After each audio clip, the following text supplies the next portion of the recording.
Hi, ഞാൻ അൻഫാസ് അഹമ്മദ്. എല്ലാവർക്കും പുതിയൊരു ക്ലാസ്സിലേക്ക് സ്വാഗതം. അപ്പോൾ നമ്മുടെ ന്യൂ SCERT ഹോട്ട് ടോപ്പിക്സിന്റെ അടുത്ത ക്ലാസ്സിലേക്ക് നമ്മൾ കിടക്കുകയാണ്. ഇതിന് മുമ്പെടുത്ത ക്ലാസ്സുകൾ നിങ്ങൾ കണ്ടിട്ടുണ്ടാവുമെന്ന് വിശ്വസിക്കുന്നു. കാണാത്തവരാണെങ്കിൽ തീർച്ചയായും കാണുക. ഇന്നത്തെ ക്ലാസ് നിങ്ങൾക്ക് കണ്ട് നിങ്ങൾക്ക് ഇഷ്ടമായെങ്കിൽ, നിങ്ങൾക്ക് ഉപകാരപ്പെട്ടെങ്കിൽ തീർച്ചയായിട്ടും ഇതിന് മുമ്പെടുത്ത ക്ലാസ്സുകളും മിസ്സാക്കരുത്.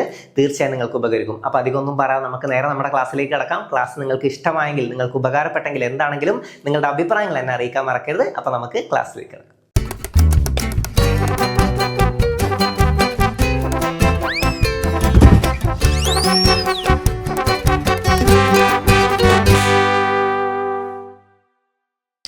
അപ്പൊ ഇന്നത്തെ ക്ലാസ്സിൽ നമുക്ക് ഡിസ്കസ് ചെയ്യാനുള്ളത് നക്ഷത്ര ഗണങ്ങളാണ്. നക്ഷത്ര ഗണങ്ങൾ കയ്യെത്തും ദൂരത്ത് ആകാശം എന്ന 5ാം ക്ലാസ്സിലെ ചാപ്റ്ററിൽ നിന്നാണ് നമ്മൾ പോയിന്റ്സ് എടുത്തിട്ടുള്ളത്. അപ്പൊ നമുക്ക് പോയിന്റ്സ് നോക്കാം.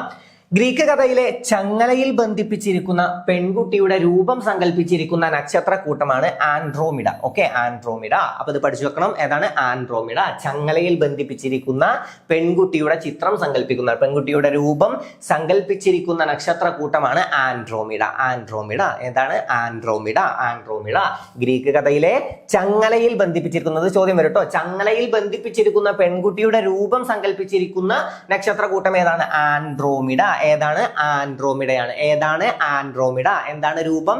ചങ്ങലയിൽ ബന്ധിപ്പിച്ചിരിക്കുന്ന പെൺകുട്ടിയുടെ രൂപം ഏതാണ്? ആൻഡ്രോമിഡ. ചങ്ങലയിൽ ബന്ധിപ്പിച്ചിരിക്കുന്ന പെൺകുട്ടിയുടെ രൂപം ആൻഡ്രോമിഡ. ചങ്ങലയിൽ ബന്ധിപ്പിച്ചിരിക്കുന്ന പെൺകുട്ടിയുടെ രൂപം ആൻഡ്രോമിഡ. ചങ്ങലയിൽ ബന്ധിപ്പിച്ചിരിക്കുന്ന പെൺകുട്ടിയുടെ രൂപം ആൻഡ്രോമിഡ. ഓക്കെ. ഡിസംബർ മാസത്തിൽ കിഴക്കൻ ചക്രവാളത്തിൽ കാണുന്ന നക്ഷത്രഗണം ഏതാണ്? വേട്ടക്കാരനാണ് അല്ലെ? വേട്ടക്കാരൻ അഥവാ നമുക്കൊക്കെ അറിയാം ഓറിയോൺ അല്ലെ? ഓറിയോൺ എന്നൊക്കെ പറയുന്ന വേട്ടക്കാരൻ. ഡിസംബർ മാസത്തിൽ കിഴക്കൻ ചക്രവാളത്തിൽ, ഡിസംബർ മാസത്തിൽ കിഴക്കൻ ചക്രവാളത്തിൽ കാണുന്ന നക്ഷത്രഗണമാണ് വേട്ടക്കാരൻ അഥവാ ഓറിയോൺ. ഇത് ചോദ്യം വരാൻ നല്ല ചാൻസ് ഉണ്ട്. വേട്ടക്കാരൻ അഥവാ ഓറിയോൺ. ഓക്കെ. ഗ്രീക്ക് കഥകളിൽ ചങ്ങലയിൽ ബന്ധിപ്പിച്ചിരിക്കുന്ന പെൺകുട്ടി ഏതാണ്? ആൻഡ്രോമിഡ. ആൻഡ്രോമിഡ. ആൻഡ്രോമിഡ എന്തിന്റെ രൂപമാണെന്ന് ചോദിച്ചാൽ ആൻഡ്രോമിഡ. ഓക്കെ. രൂപം സങ്കല്പിച്ചിരിക്കുന്ന നക്ഷത്രഗണം ഏതാന്ന് ചോദിച്ചാൽ ആൻഡ്രോമിഡ. ഓക്കെ. ചങ്ങലയിൽ ബന്ധിപ്പിച്ചിരിക്കുന്ന പെൺകുട്ടിയുടെ രൂപം സങ്കല്പിച്ചിരിക്കുന്ന നക്ഷത്രഗണം ഏതാണ്? നക്ഷത്രക്കൂട്ടം ഏതാന്ന് ചോദിച്ചാൽ ആൻഡ്രോമിഡ. ഏതാണ്? ആൻഡ്രോമിഡ. ഡിസംബർ മാസത്തിൽ കിഴക്കൻ ചക്രവാളത്തിൽ കാണുന്ന നക്ഷത്രഗണമാണ് വേട്ടക്കാരൻ അഥവാ ഓറിയോൺ. വേട്ടക്കാരൻ അഥവാ ഓറിയോൺ. വേട്ടക്കാരൻ അഥവാ ഓറിയോൺ. അടുത്ത പോയിന്റ് നോക്കാം. ഗ്രീക്കുകാർ അവരുടെ ഐതിഹ്യത്തിലെ വേട്ടക്കാരനായ ഓറിയോണിന്റെ പേരാണ് വേട്ടക്കാരൻ എന്ന നക്ഷത്രഗണത്തിന് നൽകിയിരിക്കുന്നത് അല്ലെ? വേട്ടക്കാരൻ അഥവാ ഓറിയോൺ നമ്മൾ പഠിച്ചു. ഓക്കെ. ദൂരദർശിനിയുടെ സഹായമില്ലാതെ ഏപ്രിൽ മാസത്തിൽ വടക്കൻ ചക്രവാളത്തിൽ വ്യക്തമായി നിരീക്ഷിക്കാൻ കഴിയുന്ന നക്ഷത്രഗണമാണ് സപ്തർഷികൾ അല്ലെ? സപ്തർഷികൾ. സപ്തർഷികൾ. സപ്തർഷികൾ 7 നക്ഷത്രങ്ങളല്ലേ? 7. അപ്പൊ 7 സപ്തർഷികൾ. 7 സപ്ത. ഓക്കെ. സപ്തർഷികൾ. സപ്തർഷികൾ. അപ്പൊ ദൂരദർശിനിയുടെ സഹായമില്ലാതെ ഏപ്രിൽ മാസത്തിൽ വടക്കൻ ചക്രവാളത്തിൽ വ്യക്തമായി നിരീക്ഷിക്കാൻ കഴിയുന്ന നക്ഷത്രഗണമാണ് സപ്തർഷികൾ. ഏതാണ്? സപ്തർഷികൾ. വ്യക്തമായി നിരീക്ഷിക്കാൻ കഴിയുന്ന നക്ഷത്രഗണമാണ് സപ്തർഷികൾ. ഓക്കെ. 7 നക്ഷത്രങ്ങളെ വ്യക്തമായി കാണാവുന്നതിനാണ് നമ്മൾ പറഞ്ഞു. 7 എണ്ണമാണെന്ന് നമ്മൾ പഠിച്ചു അല്ലെ? 7 നക്ഷത്രങ്ങളെ വ്യക്തമായി കാണാവുന്നതിനാലാണ് സപ്തർഷികൾ എന്ന പേര് വന്നത്. 7 നക്ഷത്രങ്ങളെ വ്യക്തമായി കാണാവുന്നതിനാലാണ് സപ്തർഷികൾ എന്ന പേര് വന്നത്. സപ്തർഷികൾ എന്ന പേര് വന്നത്.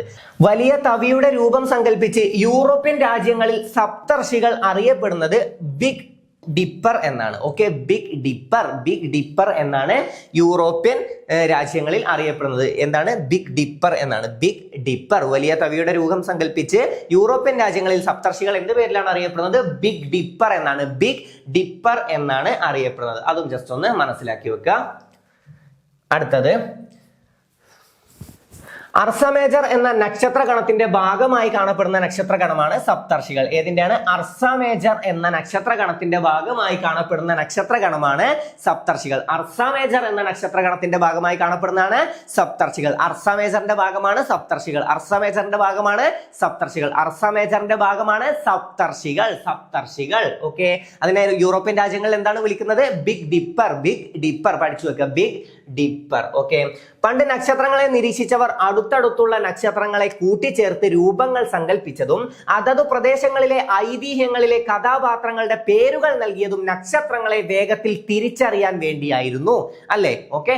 അപ്പൊ അത് നമുക്കറിയാം. ഒന്നുകൂടെ വായിക്കാം. പണ്ട് നക്ഷത്രങ്ങളെ നിരീക്ഷിച്ചവർ അടുത്തടുത്തുള്ള നക്ഷത്രങ്ങൾ, നമ്മൾ പറയാറുണ്ട് ആ നക്ഷത്രങ്ങൾ നോക്കുക ആനനെ പോലെ തോന്നുന്നുണ്ട്, അങ്ങനെ പലതും നമ്മൾ പറയാറുണ്ട് അല്ലേ. അപ്പൊ അത് കണക്ട് ചെയ്യുക. പണ്ട് നക്ഷത്രങ്ങളെ നിരീക്ഷിച്ചവർ അടുത്തടുത്തുള്ള നക്ഷത്രങ്ങളെ കൂട്ടിച്ചേർത്ത് രൂപങ്ങൾ സങ്കല്പിച്ചതും അതത് പ്രദേശങ്ങളിലെ ഐതിഹ്യങ്ങളിലെ കഥാപാത്രങ്ങളുടെ പേരുകൾ നൽകിയതും നക്ഷത്രങ്ങളെ വേഗത്തിൽ തിരിച്ചറിയാൻ വേണ്ടിയായിരുന്നു. ജസ്റ്റ് ഒന്ന് മനസ്സിലാക്കി വെക്കുക. ഇതിലധികം ജസ്റ്റ് മനസ്സിലാക്കി വെക്കാനുള്ളൂ. സപ്തർഷികൾ അങ്ങനത്തെ പേരുകൾ മാത്രം ജസ്റ്റ് ഒന്ന് പഠിച്ചു വെച്ചാൽ മതി. ഓറിയോൺ, സപ്തർഷികൾ, ഓക്കെ. Big Dipper.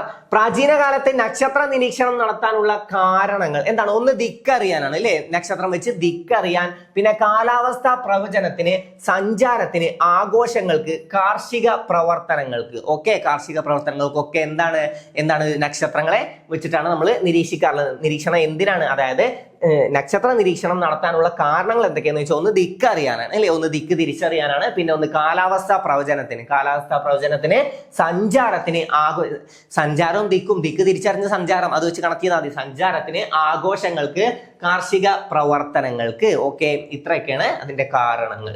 നക്ഷത്രഗണവുമായി ബന്ധപ്പെട്ട കഥകളിലെ യാഥാർത്ഥ്യം അന്വേഷിച്ചവർ അറിയപ്പെട്ടത് ജ്യോതിശാസ്ത്രജ്ഞർ.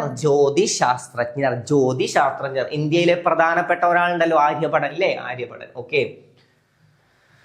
നമുക്ക് നോക്കാം. പ്രധാന ജ്യോതിശാസ്ത്രജ്ഞർ ആരൊക്കെയാണ്? ഗലീലിയോ ഗലീലി, കോപ്പർനിക്കസ്, പിന്നെ Isaac Newton, Albert Einstein, Stephen Hawkins, ഇതൊക്കെ പ്രധാന ജ്യോതിശാസ്ത്രജ്ഞരാണ്. ആരൊക്കെയാണ്? Galileo Galilei, Copernicus, Isaac Newton, Albert Einstein, Stephen Hawkins ഒക്കെ പ്രധാന ജ്യോതിശാസ്ത്രജ്ഞരാണ്. ഇന്ത്യയിലെ പ്രധാന ജ്യോതിശാസ്ത്രജ്ഞർ ആരൊക്കെയാണ്? ആര്യഭടൻ, പിന്നെ ഒന്നാരാണ്? ഭാസ്കരാചാര്യരും ആര്യഭടനുമാണ് ഇന്ത്യയിലെ പ്രധാന ജ്യോതിശാസ്ത്രജ്ഞർ. ഇന്ത്യയിലെ പ്രധാനപ്പെട്ടവർ ആരൊക്കെയാണ്? ആര്യഭടൻ, പിന്നെ ആരാണ്? ആര്യഭടൻ കഴിഞ്ഞാൽ പിന്നെ ഭാസ്കരാചാര്യർ. ആര്യഭടൻ, ഭാസ്കരാചാര്യർ. പ്രധാനപ്പെട്ട ജ്യോതിശാസ്ത്രജ്ഞർ ആരൊക്കെയാന്ന് വെച്ചാൽ Galileo Galilei, Copernicus, Isaac Newton, Albert Einstein, പിന്നെ ആരാണ്? Stephen Hawkins. ഇത്രയും ക്ലിയർ അല്ലേ? ഓക്കെ. അപ്പൊ ഇത്ര പോയിന്റ്സ് ഉള്ളൂ. നമുക്ക് കുറച്ച് കാര്യങ്ങൾ ഇതുമായിട്ട് ഡിസ്കസ് ചെയ്യാനുള്ളൂ. അതിൽ ആ നക്ഷത്രഗണങ്ങളുടെ പേര് മാത്രം, സപ്തർഷികൾ, പിന്നെ അതുപോലെ തന്നെ ബിഗ് ഡിപ്പർ അല്ലെ, യൂറോപ്യൻ രാജ്യങ്ങളിൽ ബിഗ് ഡിപ്പർ എന്നാണ് അറിയപ്പെടുന്നത്, പിന്നെ ഓറിയോൺ, ഇങ്ങനത്തെ കുറച്ച് കാര്യങ്ങൾ മാത്രം ഒന്ന് നോട്ട് ചെയ്തിടുക. ജസ്റ്റ് ഒന്ന് നല്ല രീതിയിൽ തന്നെ വായിച്ചു വിടുക, ഓക്കെ. അപ്പൊ ഇത് സിമ്പിൾ ആയിട്ട് ആൻസർ ചെയ്യാൻ പറ്റിയതാണ്. നമ്മൾ സിമ്പിൾ ആയിട്ട് തന്നെ പഠിച്ചു പോയതല്ലേ, ഓക്കെ. അപ്പൊ ഡിസംബർ മാസത്തിൽ കിഴക്കൻ ചക്രവാളത്തിൽ ഏതാന്ന് ചോദിച്ചാൽ അതേതാണ്? ഓറിയോൺ അല്ലെ. ഓറിയോൺ അഥവാ എന്താണ് അതിന് പറയാ? വേട്ടക്കാരൻ അല്ലെ, വേട്ടക്കാരൻ അഥവാ ഓറിയോൺ. അപ്പൊ അതൊക്കെ ഒന്ന് മനസ്സിലാക്കി പഠിക്കുക. കുറച്ച് കാര്യങ്ങളേ ഉള്ളൂ, ബാക്കിയൊക്കെ ജസ്റ്റ് സ്റ്റേറ്റ്മെന്റ് പോലുള്ള പോയിന്റ്സുകളാണ്. അപ്പൊ അതും ജസ്റ്റ് ഒന്ന് മനസ്സിലാക്കി വെക്കുക, ഓക്കെ. എന്തിനാണ് നക്ഷത്രങ്ങളെ കൂട്ടിച്ചേർത്ത് രൂപങ്ങൾ സങ്കല്പിച്ചതെന്നൊക്കെ നമ്മൾ പഠിച്ചതാണ് അല്ലേ. എന്താണ്? പിന്നീട് അത് തിരിച്ചറിയാൻ വേണ്ടിയിട്ടാണ്, ഓക്കെ. പിന്നീട് അത് തിരിച്ചറിയാൻ നമ്മൾ പഠിച്ചു. പിന്നെ നക്ഷത്രങ്ങളെ വെച്ച് എന്തൊക്കെ തിരിച്ചറിയാൻ പറ്റും? ദിക്കുകൾ അല്ലെ, അതൊക്കെ വെച്ച് നമ്മൾ പഠിച്ചു. ദിക്കുകൾ സഞ്ചാരത്തിന് സഹായിക്കുന്നു, പിന്നെ അതുപോലെ തന്നെ കാർഷിക കാലയളവ്, അങ്ങനത്തെ പലതിനും, പിന്നെ കാലാവസ്ഥാ പ്രവചനത്തിനൊക്കെ നക്ഷത്രങ്ങൾ സഹായിക്കുന്നുണ്ട്. അങ്ങനെ കുറെ കാര്യങ്ങൾ നമ്മൾ പഠിച്ചു. അപ്പൊ ഇന്നത്തെ ക്ലാസ് ക്ലിയർ അല്ലേ? ഇന്ന് പഠിച്ച ഇത്രയും കാര്യങ്ങൾ നിങ്ങൾക്ക് നല്ല രീതിയിൽ തന്നെ ക്ലിയർ ആയി എന്ന് വിശ്വസിക്കുന്നു. ഇന്നത്തെ ക്ലാസ് നിങ്ങൾക്ക് നല്ല രീതിയിൽ ഉപകരിച്ചിട്ടുണ്ടാവും എന്ന് വിശ്വസിക്കുന്നു. ഇന്നത്തെ ക്ലാസ് നിങ്ങൾക്ക് ഉപകാരപ്പെട്ടെങ്കിൽ, ഈ ക്ലാസ് നിങ്ങൾക്ക് ഉപകരിച്ചെങ്കിൽ, നിങ്ങൾക്ക് ഇഷ്ടമായെങ്കിൽ നിങ്ങളുടെ അഭിപ്രായങ്ങൾ എന്താണെങ്കിലും എന്നെ അറിയിക്കുക. അപ്പോൾ മറ്റൊരു ക്ലാസ്സുമായി നമുക്ക് വീണ്ടും കാണാം. താങ്ക്